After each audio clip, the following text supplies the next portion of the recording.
Am I actually in the screen? Yep, you're right in the bullseye middle. And it's recording. I don't like it. Why? Because you're not smiling or anything. Well, I'm not ready to shoot yet.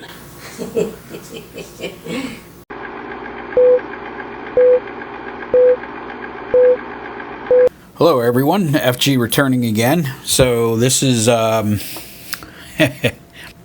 to be a video of one of the functions that I'm sure everybody loves more than life itself, preventive maintenance. Oh joy. So at 122,000 miles, it was time for spark plugs, intake manifold, gaskets, cooling system hoses, PCV system.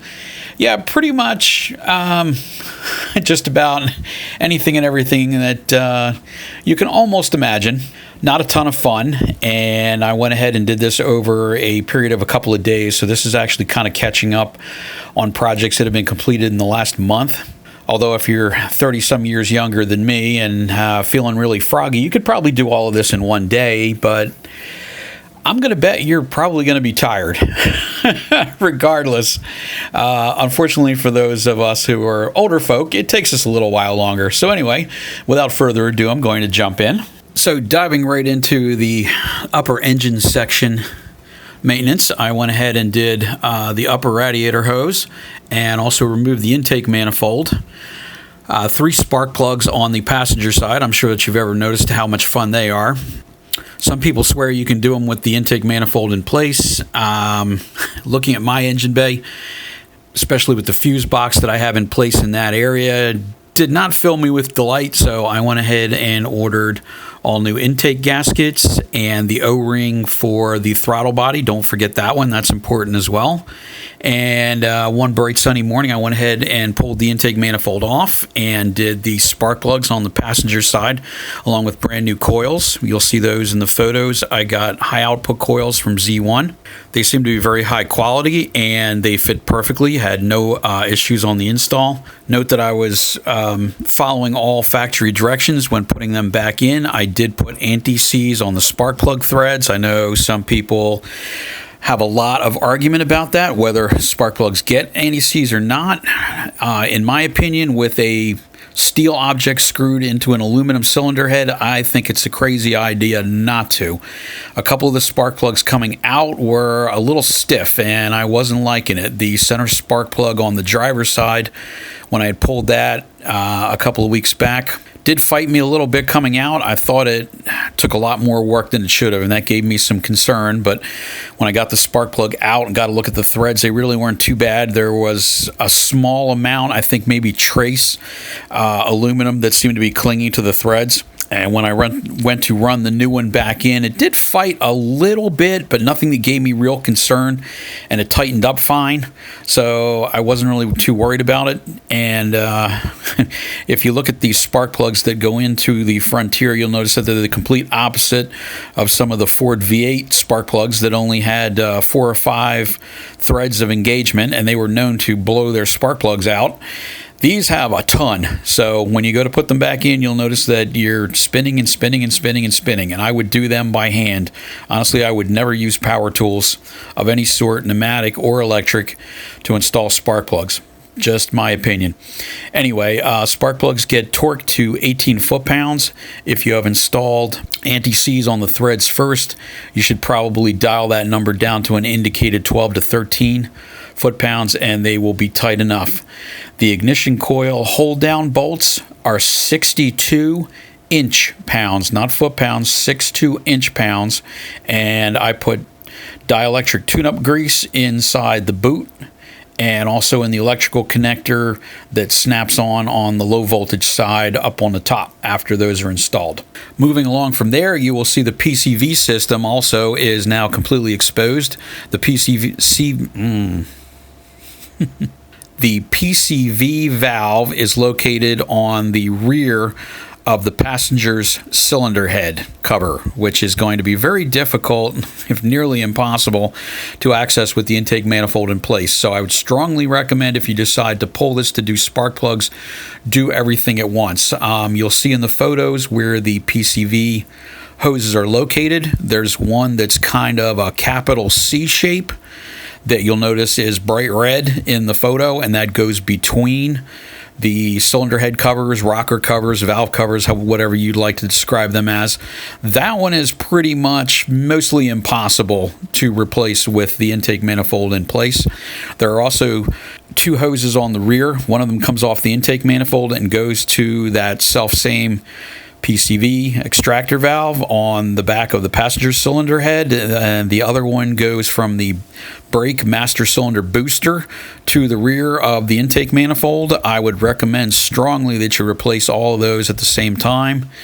It's not necessary to replace the clamps, but the brake booster vacuum hose from the factory is listed to replace the clamps. Not exactly sure why, when they don't really recommend that on any other assembly, but anyway, that would be the time to do it. So you're going to want to get all your kit parts together before doing this. I also went ahead and replaced the bolts and nuts that hold the intake manifold upper, the plastic half, to the aluminum, the metal lower half.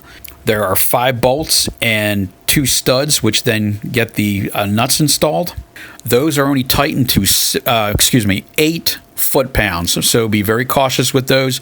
You do not want to go hard on them. The intake manifold is plastic, including its mounting base, so I would strongly recommend following that torque recommendation.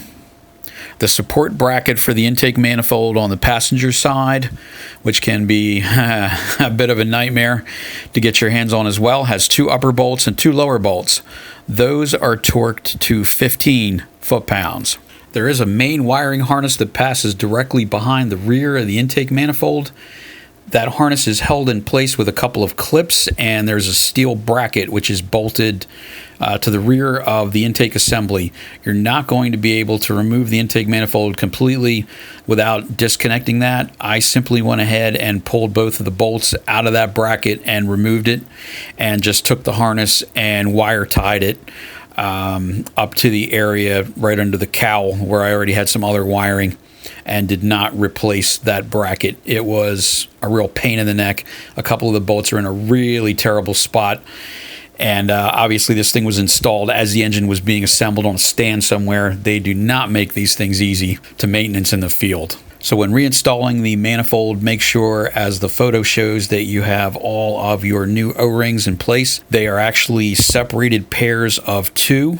So if you look in the photo, you'll see it quite clearly that there's actually 3 sets.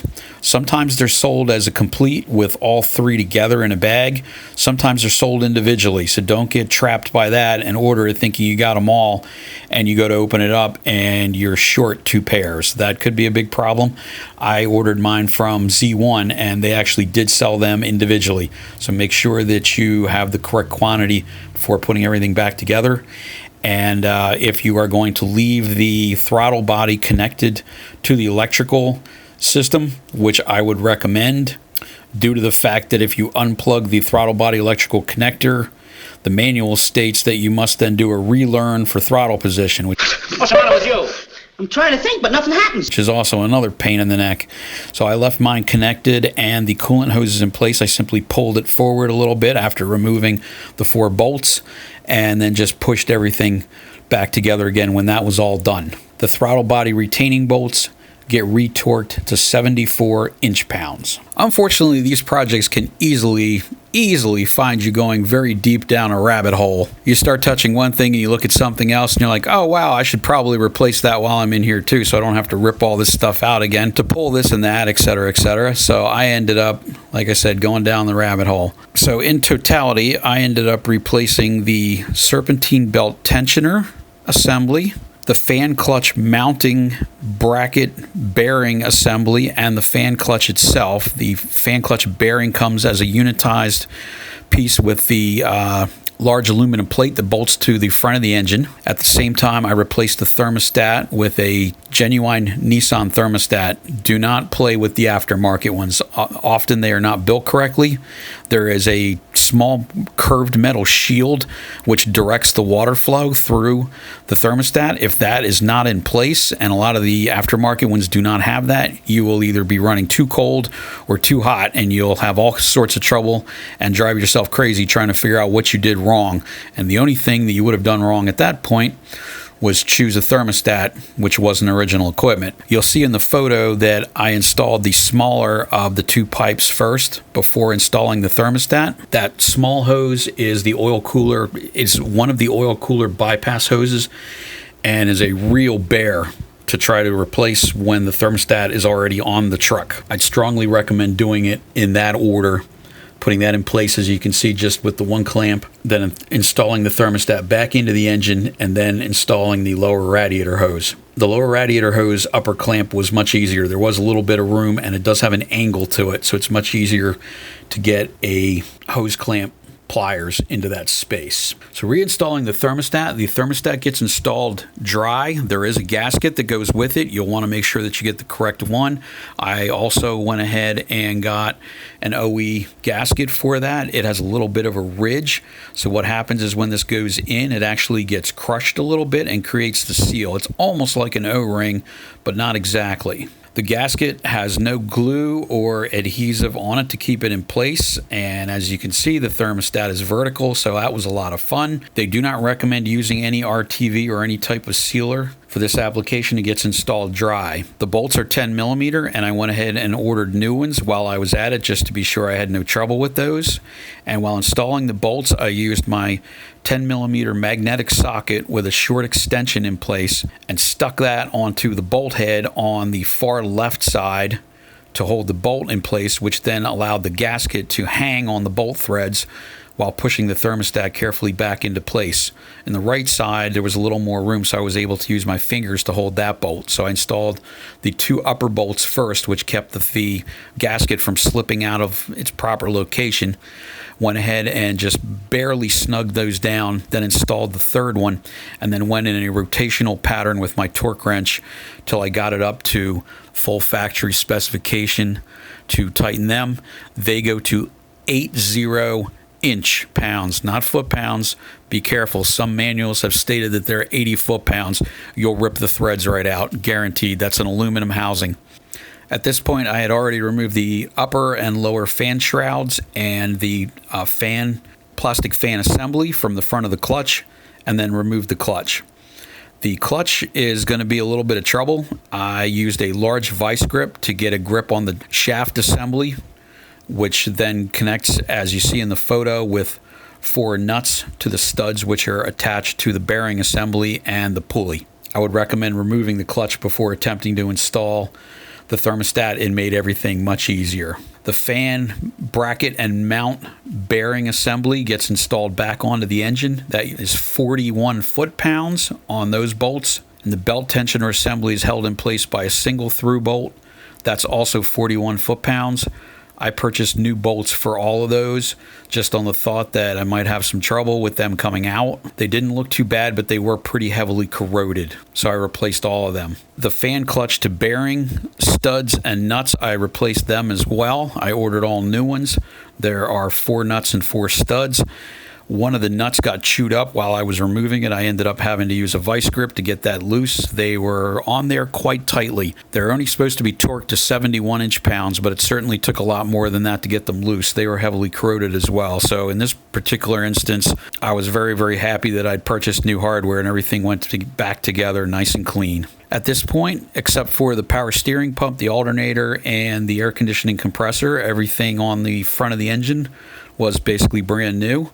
At the same time, if you look down a little ways, you'll see the oil filter and the oil filter cooler assembly. You can see that there are 2 hoses there as well. Since those came in my Z1 Master Kit, I went ahead and replaced them at the same time because they were very readily accessible, whereas most of the time they are very, very difficult to get to. Also take note that some of the hoses, including the lower radiator hose and that long bypass hose, which is seen to the left of the photo coming off of the oil cooler, have some sort of a woven protection sleeve around them. I think it's some sort of polyethylene or some type of a plastic, but it's woven almost like a shirt or some kind of a garment. The neat thing about them is if you push them together from both ends, they actually get fatter as the weave kind of tightens up, which makes them much easier to remove. So if you push them together while sliding them along, which I know is not the easiest, maybe easier said than done, but I managed to remove all of them, and I was very careful in making sure that they got placed back right in the same locations. Nissan felt that those were necessary for some sort of abrasion protection in that area, and I thought that if it was important enough for them to install them, it was important enough for me to go ahead and reinstall them. So I put those all back as well. At this point, I would also recommend looking at your transmission cooler lines. I wish I had thought about that earlier in the project. Unfortunately, I did not have those hoses with me. They are molded hoses. You could obviously replace them with standard off-the-shelf transmission hose if you wanted to try routing it, but I'm not sure how some of the bends would work out. Like I said, the factory actually molds those into shapes, so I went ahead and ordered them online, and I'm waiting right now for them to come in, so that'll probably be another project video. Unfortunately, it's probably most likely that I'm going to have to remove the radiator shroud again to go ahead and install those lines, because I think it might be in the way. I'm going to have to look underneath again and see how bad that is with it in place. Thankfully, the good news is that the radiator shroud itself is only held in by 2 bolts, and the electric cooling fan for the air conditioning is only held in with 1 bolt. So after you pop loose the cooling fan electrical harness connector, which you'll probably have to push in pretty good with a screwdriver. Mine was in place for 9 years since the vehicle was assembled, and it did not want to come out, but finally finagled it, got it loose. You pull that out, you take those 3 bolts, and after you've removed the lower fan shroud, the whole upper fan shroud carefully can be maneuvered past the mechanical cooling fan. You will have to remove the upper radiator hose to do this, however, that is in the way, which didn't particularly bother me because I just pulled it. I had already drained all the coolant anyway, because the lower radiator hose obviously is going to drain most of the system. So I ended up refilling with about 2 gallons of 50-50 premix. So that basically completes this project. Hopefully I've given you enough detail. Between this and the factory manual, I would think that anyone with moderate mechanical skills should be able to complete this project. As I'd mentioned, there were a couple of little hiccups that were not mentioned in the manual. So hopefully between my observations and the other things that were going on, you'll be able to complete this project successfully. If you do so, please leave me some comments. Let me know if there was things that I should have mentioned in the video that maybe I'll do a follow-up, or anything else you felt that should have been included that got completely overlooked. Other than that, until next time, FG out.